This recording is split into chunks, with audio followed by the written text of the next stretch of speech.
Hello दोस्तों, मैं राहुल स्वागत करता हूं आपके अपने चैनल सक्सेस पॉइंट पे।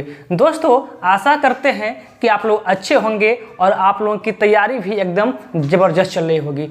तो चलिए, आज का जो मेन मुद्दा था वो था उत्तर प्रदेश पुलिस कांस्टेबल को लेके। एग्ज़ाम बहुत जल्द होने वाले हैं और हम लोग आज से ही 2 सीरीज चालू करने वाले हैं।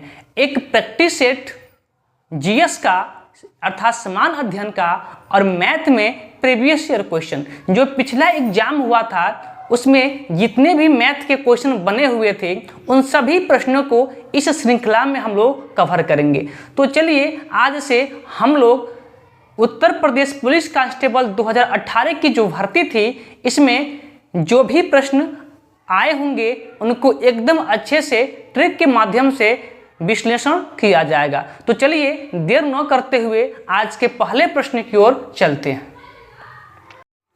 तो चलिए, आज के इस प्रीवियस ईयर के श्रृंखला में हम लोगों का टॉपिक होगा नंबर सिस्टम। नंबर सिस्टम से 2018 के एग्जाम में जो भी प्रश्न आए हैं उन सभी प्रश्नों को हम देख लेते हैं। तो चलिए, देर न करते हुए हम अपने पहले प्रश्न की ओर चलते हैं। पहला प्रश्न कर रहा है कि 13 से विभाजित होने वाली सबसे छोटी 3 अंकों वाली संख्या को 16 से विभाजित किया गया है, शेषफल ज्ञात करें। तो सर्वप्रथम आप 3 अंकों की सबसे छोटी संख्या पता कर लीजिए। तो यदि हम आपसे पूछें कि 3 अंकों की सबसे छोटी संख्या क्या होगी, 3 अंकों की सबसे छोटी संख्या, सबसे छोटी संख्या, तो आप कहेंगे 3 अंकों की सबसे छोटी संख्या 100 होती है। लेकिन इससे हमको मतलब नहीं है, हमको मतलब है कि 13 से विभाजित 3 अंकों की सबसे छोटी संख्या। तो 3 अंकों की सबसे छोटी संख्या जो 13 से विभाजित होने वाली है उसको पता करने के लिए पहले आप 3 अंकों की सबसे छोटी संख्या को 13 से भाग लगा दीजिए। तो भाग कितनी बार में जाएगा, आप कहेंगे कि भाग जाएगा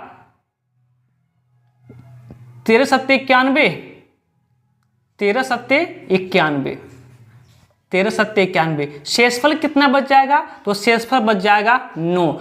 बस यहीं पे थोड़ा सा लॉजिक है। आप देखिए कि ये 9 होके कितना होता तो 13 से कट जाता। तो आप कहेंगे कि 13 है यहाँ पे, 9 है यहाँ पे। यदि यहाँ पे 9 होके 13 होता तो कट जाता, जितना यह है अगर उतना ही होता तो कट जाता। लेकिन ध्यान दीजिए ये 9 है, तो आप देखिए कि ये 9 13 से कितना कम है। तो आप कहेंगे 4 कम है। कितना कम है, तो आप कहेंगे 4 कम है। बस अब यही 4 उठा के इसमें जोड़ दीजिए, कितना हो जाएगा 104। और 104 13 से विभाजित होने वाली 3 अंकों की सबसे छोटी संख्या है। अब करें कि इसको 16 से भाग कर दिया जाए तो शेषफल कितना होगा। तो 16 से भाग करेंगे तो 16 छक्के 96 होता है, 16 छक्के 96। तो 96 और 400 और 4 8, रिमाइंडर कितना बच के आ जाएगा, 8 बच के आ जाएगा। और यही 8 आपका सही आंसर हो जाएगा। यदि दिए गए ऑप्शन में देखा जाए तो ऑप्शन नंबर डी क्या हो जाएगा, आपका एकदम सही आंसर हो जाएगा। अगला प्रश्न देखिए, प्रश्न नंबर 2 कराए कि 6561 का वर्गमूल करने पे प्राप्त संख्या को उसके वर्गमूल से विभाजित किया जाता है, परिणामी ज्ञात कीजिए। देखिए, कराए कि 6561 के वर्गमूल को जब इसका वर्गमूल निकालेंगे तो आपका इसका वर्गमूल निकल के आ जाएगा कितना, 81। अब करें कि इस 81 को इसके भी वर्गमूल से भाग दिया जाए तो फिर 81 का वर्गमूल कितना होता है, 9। और जब इसके 9 से आप इसके वर्गमूल अर्थात 9 से आप भाग लगा देंगे तो आपका आंसर मिल जाएगा 9। और यही 9 आपका सही आंसर हो जाएगा। दिए गए ऑप्शन में देखा जाए तो ऑप्शन नंबर बी आपका सही आंसर हो जाएगा। अगला प्रश्न, प्रश्न नंबर 3 देखिए, कह रहा है कि एक्स के बैंक खाते में 86 रुपये 54 पैसे की धनराशि है।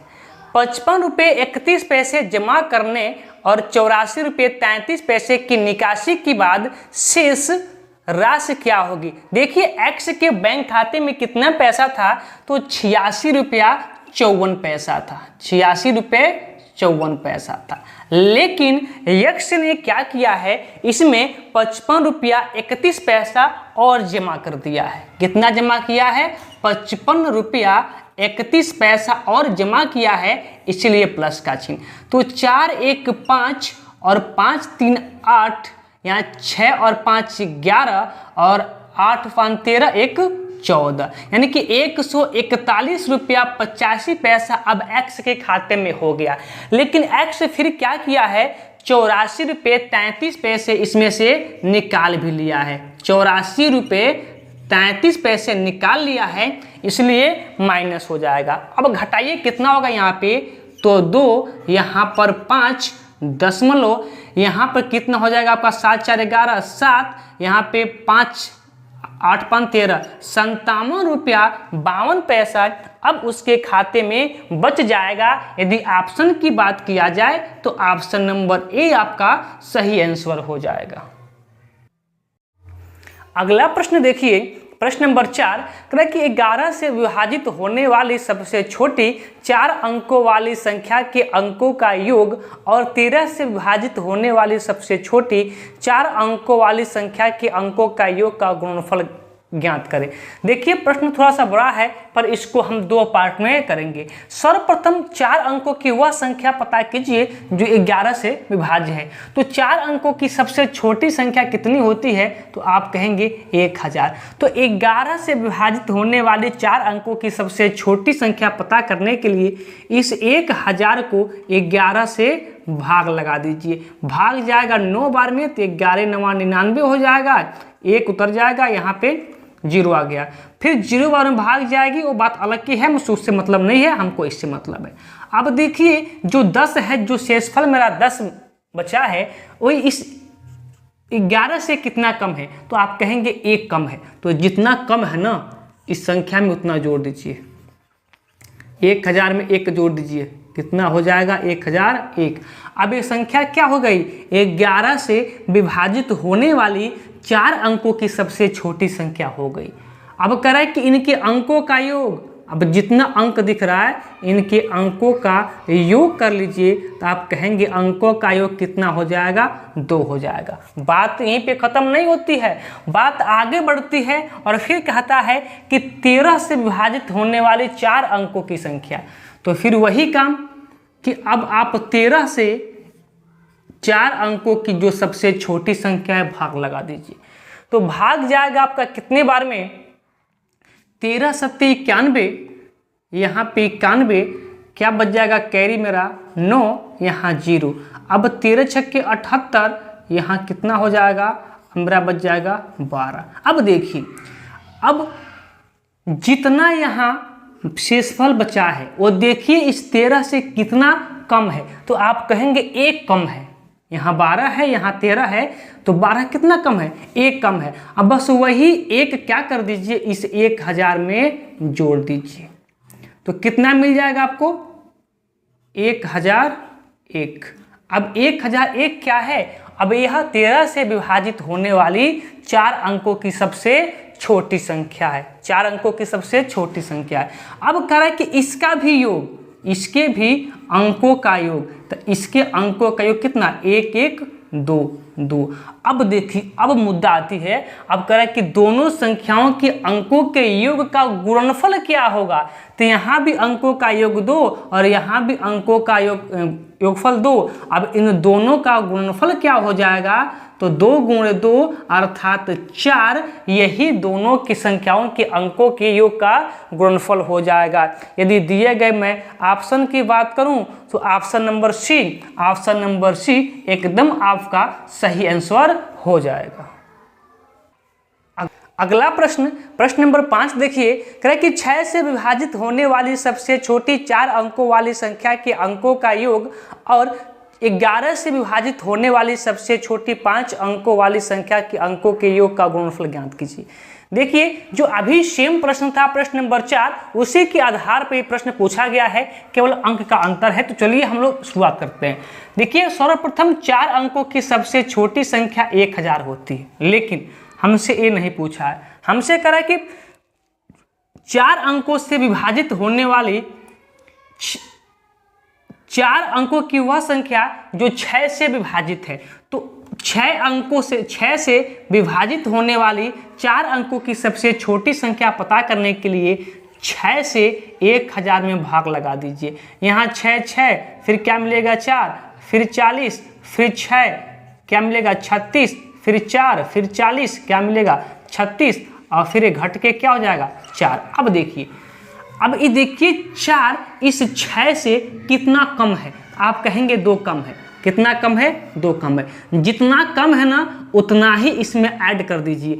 तो कितना है यहाँ पे 1000 और कम कितना है 2। अब इसमें 2 को ऐड कर दीजिए 1002 और यही क्या हो जाएगी 6 अंकों से 6 से विभाजित होने वाली 4 अंकों की सबसे छोटी संख्या। लेकिन यहाँ पे अंकों का योग पता करना है तो योग क्या हो जाएगा 2 1 3 हो जाएगा। बात यहाँ पे खत्म नहीं होती है, अब बात आगे बढ़ती है और कहता है कि 11 से विभाजित होने वाली 5 अंकों की सबसे छोटी संख्या। तो बात वही है, आप 11 से 5 अंकों की सबसे छोटी संख्या यानी कि 10,000 को भाग लगा दीजिए। जब भाग लगाने जाएंगे तो भाग जाएगा 9 बार में, यहाँ 99 हो जाएगा, फिर यहाँ 1 उतरेगा, फिर यहाँ पे भागने जाएगी तो 0 और फिर यहाँ पे 0 उतर जाएगा, यहाँ पे यही होगा। और फिर कितने बार भाग जाएगी 11 9 99 बार भाग चली जाएगी। शेषफल क्या मिला यहाँ पे 1। हमने क्या बताया कि जितना ये कम होगा इस 11 से उतना इसमें ऐड कर दीजिएगा। तो कितना कम है तो आप कहेंगे 1 कम है, सॉरी 10 कम है। यहाँ 1 है, यहाँ 11 है, 10 कम है तो फिर 10 इसमें ऐड कर दीजिए, 10 इसमें ऐड कर दीजिए। अब एक क्या है 11 से विभाजित होने वाली 5 अंकों की सबसे छोटी संख्या। लेकिन हमसे ये नहीं पूछा गया है, हमें इसके अंकों का योग पता करना है। तो अंकों का योग 2 1 और एक और कितना 2। लेकिन हमसे ये भी नहीं पूछा गया है, हमसे करा है कि इन दोनों का योग गुणनफल क्या होगा। तो 3 और 2, 3 दूना कितना होता है 3 दूना 6 होता है, अर्थात 6 आपका सही आंसर हो जाएगा। दिए गए ऑप्शन की बात किया जाए तो ऑप्शन नंबर सी आपका सही आंसर हो जाएगा। अगला प्रश्न देखिए, प्रश्न नंबर 6 करें कि सबसे बड़ी 5 अंकों की संख्या और सबसे छोटी 4 अंकों की संख्या के बीच का अंतर क्या होगा। देखिए 5 अंकों की सबसे बड़ी संख्या क्या होता है, बस 5 को 9 लिख दीजिए ना, वही होता है। क्लियर। अब कह रहा है कि 4 अंकों की सबसे छोटी संख्या, 4 अंकों की सबसे छोटी संख्या के बीच अंतर कितना होगा। तो अंतर निकाल लीजिए, यहाँ पे 9 9 9 और यहाँ पे 8 और यहाँ पे 9, 98 999 यही आपका सही आंसर हो जाएगा। 98 999 ऑप्शन नंबर सी यही आपका सही आंसर हो जाएगा। प्रश्न नंबर 7 देखिए, करें किसी कक्षा के बच्चों के बीच मुफ्त नोटबुक बराबर बराबर बांटी गई है। प्रत्येक बच्चे को मिली नोटबुक की संख्या बच्चों की संख्या का 1/8 थी। यदि नोटबुक की संख्या आधी होती तो प्रत्येक बच्चे को 16 नोटबुक मिलती। कुल कितनी नोटबुक बांटी गई। ध्यान दीजिएगा कि बच्चों की संख्या का 1/8 है, यानी कि नोटबुक कितना है, नोटबुक कितना है, ध्यान से देखिएगा, नोटबुक कितना है तो बच्चों की संख्या का 1/8। नोटबुक की संख्या, नोटबुक की संख्या कितनी है, नोटबुक की संख्या, नोटबुक की संख्या दिया है 1/8। ध्यान दीजिए, यदि नोटबुक की संख्या 1/8 है तो मान सकते हैं कि माना बच्चों की संख्या, माना बच्चों की संख्या, मान लीजिए माना बच्चों की संख्या, कुछ ऐसी वैल्यू मान लीजिए जो 8 से कटे तो हम मान लेते हैं 64। यदि 64 बच्चे होते तो नोटबुक यानी कि प्रत्येक बच्चों को प्राप्त नोटबुक की संख्या, यहाँ इसको साफ करके हम लिख देते हैं ना कि प्रत्येक बच्चे को मिली नोटबुक, प्रत्येक बच्चे को मिली नोटबुक की संख्या कितना हो जाएगा? जो टोटल संख्या बच्चों की संख्या है इसका 1/8 है, तो कितना हो जाएगा? 8 × 8 = 64, यानी कि प्रत्येक बच्चे को 8 नोटबुक मिली हैं। माफ कीजिएगा, देखिए प्रत्येक बच्चे को 8 नोटबुक मिला है, लेकिन कर रहा है कि यदि बच्चों की संख्या अधिक कर दी जाती है तो अब बच्चों की संख्या अधिक कीजिए ना। मान के चलिए कि एक बच्चे को 8 नोटबुक मिला है, यदि 32 को होते तो 16 का मिलता, वही लिखा है। यानी कि जब 16 क्वेश्चन के अनुसार भी 16 आ गया और वहां भी 16 आ गया, तो कुल नोटबुक ज्ञात करने के लिए, कुल नोटबुक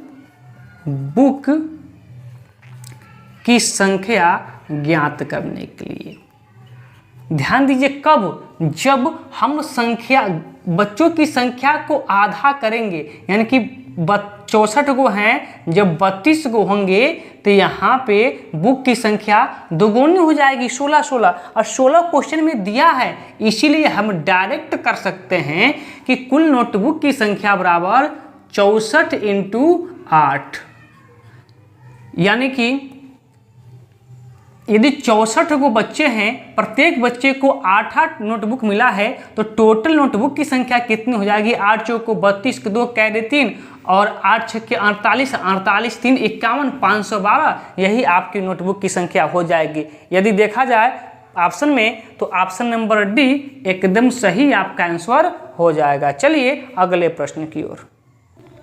अगला प्रश्न, प्रश्न नंबर 8, कह कि एक्स के पास बैंक खाते में 100 रुपया और 82 पैसे की राशि है। 74 रुपये और 35 पैसे जमा करने और 50 रुपये 17 पैसे निकालने के बाद वह अपने बैंक खाते की राशि से 5 रुपये के कितने चॉकलेट खरीद सकता है? वेरी सिंपल सा प्रश्न है। देखिए एक्स के बैंक खाते में कितना रुपया है? तो 100 रुपया और 82 पैसा है, लेकिन क्या करता है एक्स? कुछ और पैसा यानी कि 74 रुपये 35 पैसा जमा कर देता है। जमा करता है तो प्लस हो गया, तो कितना हो जाएगा? 5 2 7 और 8 3 11 के कैरी 1, 4 1 5 और 7 और 1, 175 रुपया 17 पैसे उसके खाते में हो गए। लेकिन फिर एक्स क्या किया है? 50 रुपये और 17 पैसे निकाल लिया है। 50 रुपये और 17 पैसे निकाल लिया है, तो फिर माइनस, यहाँ तो 0 हो गया और 175 में से 50 चला गया, आपका 125 हो गया। लेकिन अब प्रश्न में कह रहा है कि जितना रुपया बचा है उसमें 5 रुपये के कितने चॉकलेट खरीद सकते हैं? तो 125 रुपये उसके पास है, 5 रुपये की कितने चॉकलेट खरीद सकते हैं? 5 से भाग लगा दीजिए। जब 5 से भाग लगाएंगे तो कितने बार में भाग जाएगा? 25 बार में। 25 5 125, अर्थात 25 चॉकलेट खरीद सकता है। ऑप्शन की बात देखा जाए तो ऑप्शन नंबर सी आपका सही आंसर हो जाएगा। अगला प्रश्न, प्रश्न नंबर 9 कह रहा है कि निम्नलिखित में से कौन सा 2 पूर्णांकों का न्यूनतम योग है जिनका गुणनफल 64 है? अब देखिए कि किन 2 पूर्णांकों का गुणनफल 64 होगा, न्यूनतम 2 पूर्णांकों का। तो आप देखिए, यदि मैं बात करूं डायरेक्ट ऑप्शन की मैं एक बार नजर डालूं तो देखिए उनका योग भी कितना होना चाहिए। अच्छा, न्यूनतम योग पूछ रहा है, ठीक है, न्यूनतम योग पूछ रहा है जिनका गुणनफल दिया है हमारे सामने कितना? 64 है। तो ध्यान दीजिएगा ऐसे प्रश्न का करने के लिए, तो देखिए डायरेक्ट करने की मैं बात करूं तो देखिए कि 2 ऐसी संख्या जिनका योगफल दिए गए ऑप्शन में होना चाहिए और उनका गुणनफल 64 होना चाहिए। तो आप कहेंगे, यदि मैं थोड़ा सा इधर उधर की बात करूं तो आप कहेंगे 32 × 64 कहेंगे ना। लेकिन देखिए क्या इन दोनों का योगफल ऑप्शन में है, तो आप कहेंगे नहीं है। आप कहेंगे 16 चौको 64 होता है, हम कहेंगे ठीक है, पर इन दोनों का क्या योगफल ऑप्शन में है, तो आप कहेंगे हाँ है। लेकिन देखिए क्योंकि दो पूर्णांकों का न्यूनतम योग कितना होगा, तो देखिए तो इनका योग कितना हो जाएगा, 20 हो जाएगा। ठीक है, ऑप्शन में भी है, कोई दिक्कत नहीं। लेकिन एक और बात है, आप कहेंगे 8 × 8 इसका भी गुणनफल 64 होता है, लेकिन दोनों का योगफल कितना हो जाएगा, 16। यहाँ भी आपका गुणनफल 64 और योगफल 16। लेकिन ध्यान दीजिए एक बार प्रश्न को, कि न्यूनतम होना चाहिए, तो 20 भी सही है और 16 भी सही है, लेकिन दो पूर्णांकों का न्यूनतम योग दोनों में से न्यूनतम कौन है, 20 न्यूनतम है या फिर 16, तो आप कहेंगे 16 न्यूनतम है, इसलिए 16 आपका सही आंसर हो जाएगा, न कि 20 होगा। यदि ऑप्शन पे देखा जाए तो ऑप्शन नंबर डी आपका सही आंसर हो जाएगा। अगला प्रश्न नंबर 10 कह रहा है कि वह छोटी से छोटी संख्या ज्ञात करें जिससे 1200 को एक पूर्ण वर्ग बनाने के लिए गुणा किया जाना चाहिए। ध्यान दीजिए, जब ऐसे प्रश्न आ जाए ना, तो जो संख्या दिया है गुणा करने की बात हो या फिर भाग करने की बात हो, आप इसका फैक्टर निकाल लीजिएगा। तो 2 से डिवाइड करेंगे 600, 2 से डिवाइड करेंगे 300, 2 से डिवाइड करेंगे 150, 2 से डिवाइड करेंगे 75, 3 से डिवाइड करेंगे 25 और 5 से डिवाइड करेंगे 5 और फिर 5 से डिवाइड करेंगे 1। अब देखिए किन किन संख्याओं का जोड़ा बन जा रहा है, यानी कि कौन कौन सी संख्या अपने जोड़े में है और कौन सी संख्या जोड़े में नहीं है। जो जोड़े में नहीं होगी वही संख्या होगा जिससे या तो भाग कर दें तो पूर्ण वर्ग बन जाएगा या फिर गुणा कर दें तो पूर्ण वर्ग बन जाएगा। तो जोड़ा बनाइए, देखिए एक जोड़ा 2 का, फिर जोड़ा 2 का, लेकिन फिर जुड़ा 5 का, लेकिन एक 3 ही ऐसा अंक है जिसका जोड़ा नहीं बना है। तो फिर 3 ही वह संख्या होगी जिससे 1200 में या तो भाग करते हैं या फिर गुणा कर देंगे तो ये पूर्ण वर्ग हो जाएगा। ध्यान दीजिए, यदि मैं ऑप्शन की बात करूं तो ऑप्शन नंबर बी पे लिखा है 3, यही ऑप्शन नंबर बी आपका सही आंसर हो जाएगा। प्रश्न नंबर 11 देखिए, कह कि एक 5 अंकों की संख्या मैं यहां नोट कर देता हूं, 2, 4, 7, x और 8। अब कह रहा है 44 से विभाजित होती है, अर्थात जो भी संख्या यहाँ है वो 44 से विभाजित होती है। तो कौन सा अंक x का स्थान ले सकता है, यानी कि इस x के स्थान पे कौन सा न्यूनतम संख्या आ सकती है। ध्यान दीजिए, विभाजित किससे करना है, 44 से। मुझे एक बात बता दीजिए, 44 किससे मिलके बना होगा, तो 4 और 11 से, यानी कि जो भी संख्या होगा वो 4 से भी विभाजित होगा और 11 से भी विभाजित होगा। तो दोनों से विभाजित होना चाहिए और 11 से विभाज्यता का नियम होता है एक छुड़ाई एक जुड़ाई, और 4 से विभाज्यता का नियम होता है कि इकाई व दहाई से बनी संख्या यदि 4 से विभाज्य है तो संख्या 4 से विभाजित होगी। तो पहले हम सर्वप्रथम 11 से चेक कर लेते हैं। तो देखिए 8 को लेंगे तो x को छोड़ेंगे 7 को जोड़ेंगे, फिर 4 को छोड़ेंगे 2 को जोड़ेंगे, तो कितना होगा, 8 और 7 15 और 15 2 17, 15 2 17। अब देखिए 11 से विभाज्यता का नियम होता क्या है कि एक जुड़ाई एक छुड़ाई का अंतर यदि 11 का मल्टीप्लाई या फिर 0 हो तो संख्या 11 से विभाज्य होगी। तो हमने एक जोड़ा एक छोड़ा, फिर यहाँ देखिए यहाँ क्या होगा, 4 और x, यानी कितना 4x, और इन दोनों का अंतर x भी रहने देते हैं, कोई दिक्कत नहीं, x रहने देते हैं, या फिर कहिए तो घटा भी लेंगे, कोई दिक्कत नहीं होगा, लेकिन कोई बात नहीं, रहने देते हैं। अब बताइए कि इस 4 में यहाँ प्लस x होगा, चलिए लिख देते हैं प्लस x होगा। अब बताइए इस x के स्थान पे हम कौन सी संख्या रख दें कि उसका अंतर या तो 0 हो जाए या फिर 11 का मल्टीपल हो जाए। तो आप कहेंगे कि यहाँ पे यदि हम 2 रख देते हैं, ध्यान से देखिएगा, x के स्थान पे 2 रख देते हैं तो क्या हो जाएगा 17 माइनस 4 और 2 6, और 17 में से 6 घटा देंगे क्या हो जाएगा 11, और हमको या तो 11 चाहिए था या फिर 0 चाहिए था, तो हमें क्या मिल गया 11 मिल गया, इसीलिए x के स्थान पर क्या रख देंगे 2, और यही 2 आपका सही आंसर हो जाएगा। ऑप्शन की बात किया जाए तो ऑप्शन नंबर बी एकदम आपका सही आंसर हो जाएगा। अगला प्रश्न देखिए, प्रश्न नंबर 12 करें कि 256 के वर्गमूल और 16 के वर्गमूल के गुणनफल ज्ञात करें और फिर परिणाम के वर्गमूल को ज्ञात करें। देखिए करें कि 256 का वर्गमूल, 256 का वर्गमूल और 16 का वर्गमूल का गुणनफल ज्ञात करें, फिर जितना आएगा उसका पुनः वर्गमूल ज्ञात करें। तो देखिए 256 का वर्गमूल होता है 14, 16 कितना होता है 16, और 16 का वर्गमूल होता है 4, फिर 16 चौको कितना हो जाएगा 64, और फिर कहा कि इसका वर्गमूल ज्ञात कीजिए। अब 64 का वर्गमूल कितना होता है 8, और यही 8 आपका सही आंसर हो जाएगा। दिए गए ऑप्शन के अनुसार ऑप्शन नंबर सी एकदम सही आंसर हो जाएगा।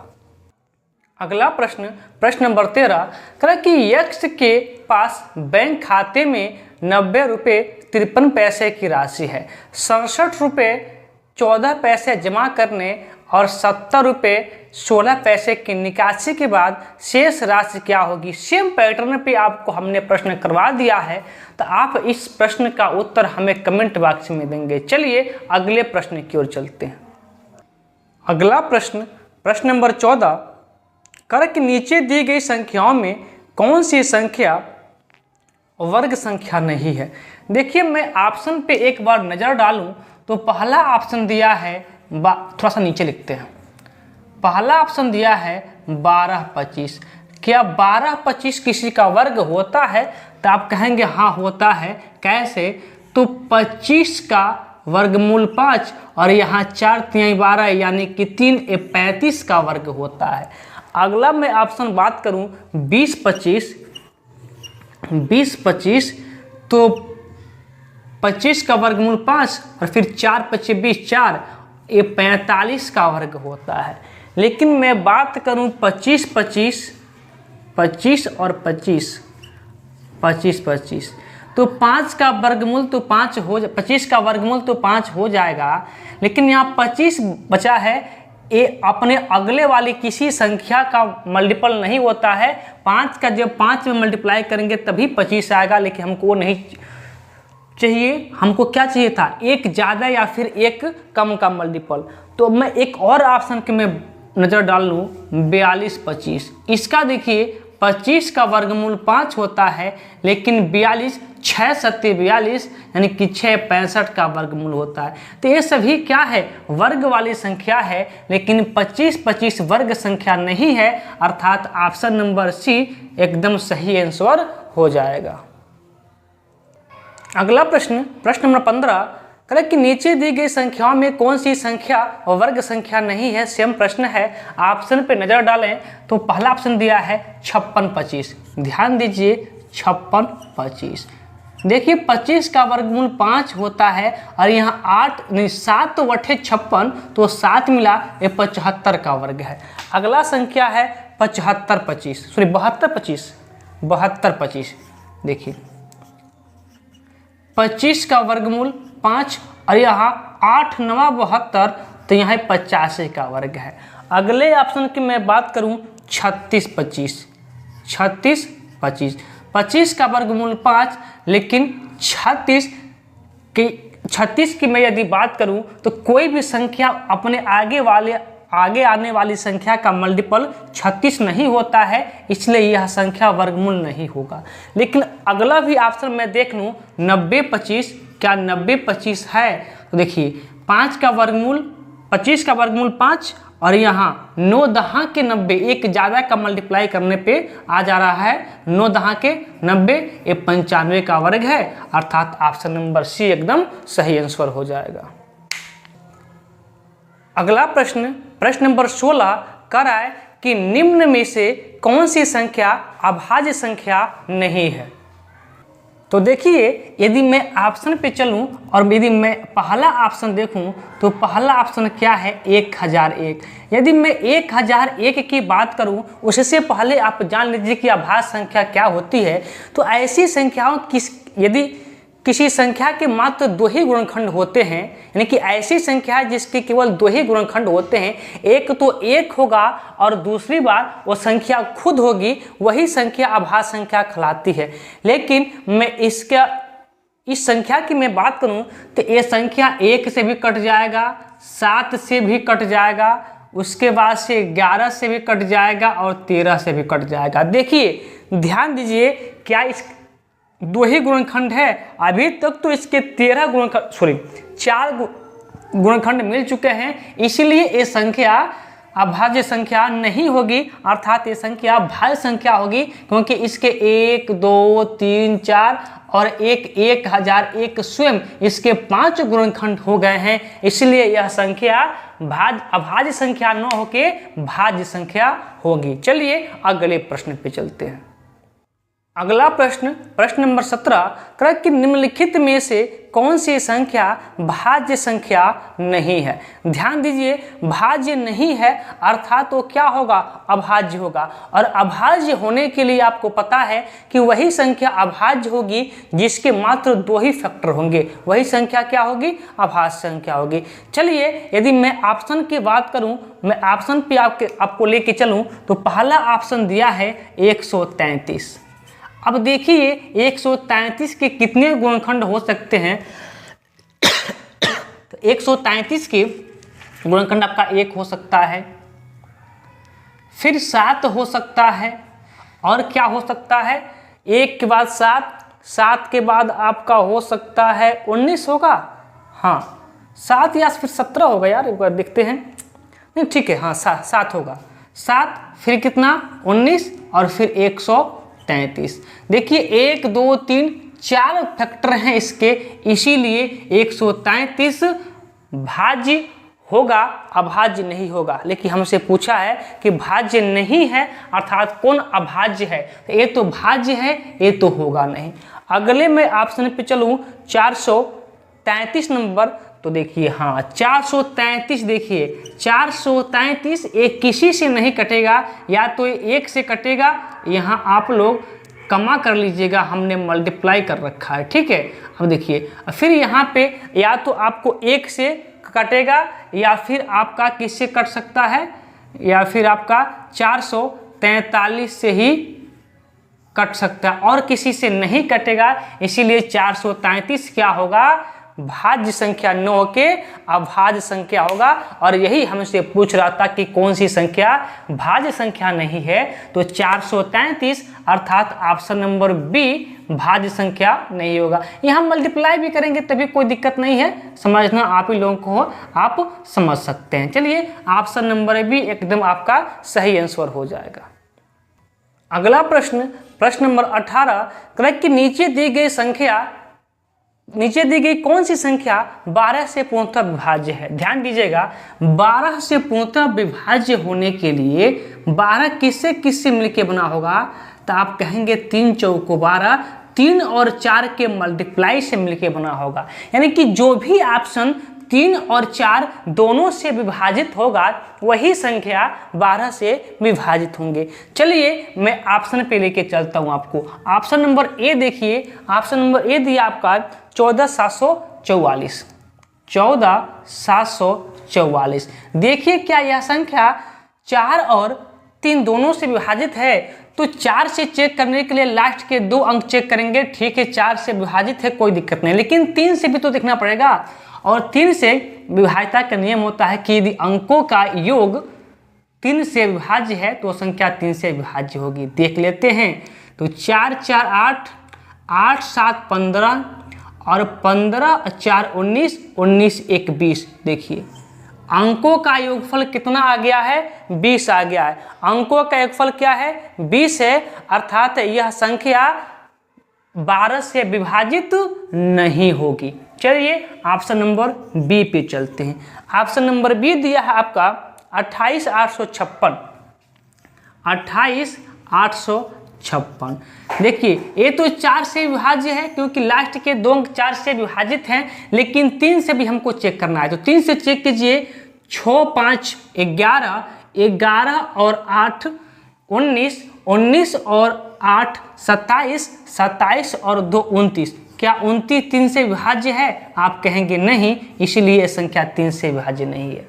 ऑप्शन नंबर सी पे चलिए। ऑप्शन नंबर सी दिया है 43,976। 43,976। क्या ये संख्या 4 से विभाज्य है? हाँ, 4 से विभाज्य होगा। 4 कम 4 और 4 9 36। 4 से तो विभाज्य है, पर 3 से भी विभाज्य होना चाहिए, और 3 से विभाज्य होने के लिए अंकों का योगफल 3 से विभाज्य होना चाहिए। तो 6 और 7 13, 13 और 9 22, 22 और 3 25 और 25 और 4 29। क्या 29 3 से विभाज्य है? आप कहेंगे नहीं, इसलिए ये संख्या 3 से विभाज्य नहीं है। इसलिए तीनों में से कोई संख्या जब 3 से विभाज्य नहीं है, 4 से तो विभाज्य है पर 3 से नहीं है, इसलिए 12 से विभाज्य नहीं होगी। बची संख्या कौन सी है? डी। तो आपका डी ही सही आंसर हो जाएगा, पर चेक करने में क्या जाता है, हम चेक भी कर लेते हैं। कितना है? 57,228। 57,228। क्या 4 से विभाज्य है? तो 7 चौको 28, ठीक है 4 से विभाज्य है, पर 3 से एक बार चेक कर लेते हैं कि 3 से विभाज्य है कि नहीं। तो 8 2 10, 10 2 12 और 12 7 19 और 19 5 कहेंगे 24। क्या 24 3 से विभाज्य है? तो कहेंगे 3 बटे 24। 24 क्या है? 3 से विभाज्य है। तो दिया गया ऑप्शन नंबर डी 4 से भी विभाज्य है और 3 से भी विभाज्य है, इसलिए दिया गया संख्या 12 से भी विभाज्य होगा, अर्थात ऑप्शन नंबर डी आपका सही आंसर हो जाएगा। अगला प्रश्न, प्रश्न नंबर 19, करें कि नीचे दी गई संख्याओं में से कौन सी संख्या 24 से पूर्णतः विभाज्य है? ध्यान दीजिए, 24 से पूर्णतः विभाज्य होने के लिए क्या होना चाहिए? तो आपको पता है कि 24 किससे किससे मिलके बना होगा।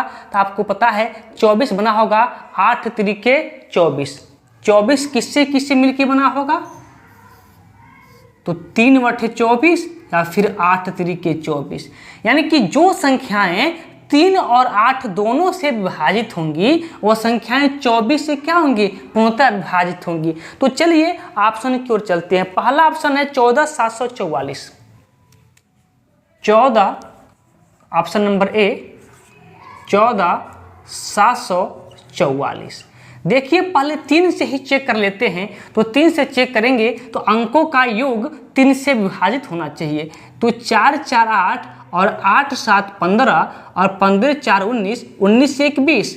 अंकों का योगफल कितना आ गया है? 20। क्या 20 3 से विभाज्य है? आप कहेंगे नहीं विभाज्य है, इसलिए संख्या 24 तो ऑलरेडी विभाज्य होगी ही नहीं। 8 से हो या न हो अलग की बात है, पर 3 से नहीं है तो 24 से विभाजित तो नहीं होगी। ऑप्शन नंबर बी पे आइए, क्योंकि दोनों से विभाजित होना चाहिए, 8 और 3 से ही। ऑप्शन नंबर बी आपको दिया है 28,856। 28,856। तो पहले 3 से ही चेक कर लेते हैं। तो आप कहेंगे 6 5 11 और 11 8 19 और 19 8 27 और 27 2 29। क्या बताइए 3 से विभाज्य है? आप कहेंगे नहीं, इसलिए संख्या 24 से विभाजित नहीं है। आइए ऑप्शन नंबर सी पे। ऑप्शन नंबर सी आपको दिया है 43,976। 43,976 यही है ना? 43,976, ठीक है। अब 3 से चेक करने के लिए अंकों का योगफल 3 से विभाजित होना चाहिए। तो 6 7 13, 13 और 9 22, 22 और 3, 22 3 25 और 25 4 29। क्या 29 3 से विभाज्य है, आप कहेंगे नहीं, इसलिए ये संख्या भी 24 से विभाजित नहीं है। रह गया ऑप्शन नंबर डी, तो ऑप्शन नंबर डी को भी चेक कर लेते हैं। ऑप्शन नंबर डी क्या है? 57,528। 57,528। देखिए क्या 3 से संख्या विभाज्य है? तो देखिए 8 2 10, 10 5 15 और 15 7 22 और 22 5 27। क्या 27 3 से विभाज्य है? तो आप कहेंगे हाँ, 3 9 27, क्योंकि इनके अंकों का योगफल 27 है और 3 की पहाड़ में 27 आता है। बात क्लियर है। क्या यह संख्या 8 से भी विभाज्य है? तो 8 से विभाज्यता का नियम होता है कि इन इकाई, दहाई और सैकड़ा से बनी जो संख्या है, यदि वो 8 से विभाजित है तो संख्या 8 से विभाजित होगी। तो चेक कर लीजिएगा 8 से विभाजित है कि नहीं। वैसे देखिए 8 छक्के 48 और फिर कितना 4 और फिर 8 छक्के 48। ठीक है, 8 से भी विभाज्य है और 3 से भी विभाज्य। चेक करा ही देते हैं आपको। देखिए 528 तीन अंकों की संख्या, 8 से डिवाइड करिए तो 8 छक्के 48 52 है। 8 छक्के 48, 4 बचा, फिर यहाँ 8 आ जाएगा, फिर 48 हो गया, फिर 8 छक्के 48, यानी कि ए 8 से भी विभाज्य। 3 और 8 दोनों से ऑप्शन नंबर डी क्या है? विभाजित है, इसलिए यह संख्या 24 से विभाजित होगी। चलिए अगले प्रश्न की ओर। अगला प्रश्न देखिए, प्रश्न नंबर 20 कह कि नीचे दी गई संख्याओं में से कौन सी संख्या पूर्ण वर्ग नहीं है? देखिए पूर्ण वर्ग नहीं है। पूर्ण वर्ग वही संख्या नहीं होता है जिसके इकाई के स्थान पर या तो 2 होता है, नहीं तो 8 होता है, या तो 3 होता है, नहीं तो 7 होता है। यदि किसी संख्या की इकाई के स्थान पर इन चारों में से कोई संख्या आपको दिखता है तो आंख मूंद के लगा दीजिएगा कि वह संख्या पूर्ण वर्ग संख्या नहीं होगी। ध्यान दीजिए, 4 संख्या 2 3, 2 8 और 3 7 अगर कहीं भी दिख जाए इकाई के स्थान पर किसी भी संख्या के, तो संख्या पूर्ण वर्ग नहीं होगी। अर्थात ऑप्शन नंबर ए पर इकाई के स्थान पर 3 दिखा है, इसीलिए ऑप्शन नंबर ए आपका सही आंसर हो जाएगा। देखिए हम लोग जितना भी नंबर सिस्टम से, इसका तो ऑप्शन नंबर ए सही हो गया, क्योंकि हमको इकाई के स्थान पर हमको 3 दिख रहा है और 3 नहीं होना चाहिए। यदि 3 है तो पूर्ण वर्ग नहीं होगा। क्लियर है। अब देखिए हम लोग जितना भी प्रश्न बना था नंबर सिस्टम से, पिछले एग्जाम में टोटल 20 प्रश्न बने थे, हमने 20 प्रश्न भी करवा दिया। बात क्लियर। अब अगले दिन से अगला चैप्टर, एक दिन में हम लोग एक चैप्टर को कवर करेंगे। लेकिन यदि आप लोग कहते हैं कि इसके आधार पर कुछ प्रैक्टिस भी करवा दें, तो आप लोगों को अलग से कुछ प्रैक्टिस क्वेश्चन भी दे देंगे, तो इसी के आधार पे आप लोग उसको प्रैक्टिस कर लीजिएगा। तो मुझे जरूर बताइएगा कि क्या आप लोगों को ऐसे प्रैक्टिस क्वेश्चन चाहिए या फिर नहीं चाहिए। यदि प्रैक्टिस क्वेश्चन चाहिए तो मुझे बताइएगा, हम आप लोगों को प्रैक्टिस क्वेश्चन भी दे देंगे। चलिए फिर आज की क्लास को यहीं पे रोक दे देते हैं और फिर मिलेंगे अगले दिन एक अलग टॉपिक के साथ।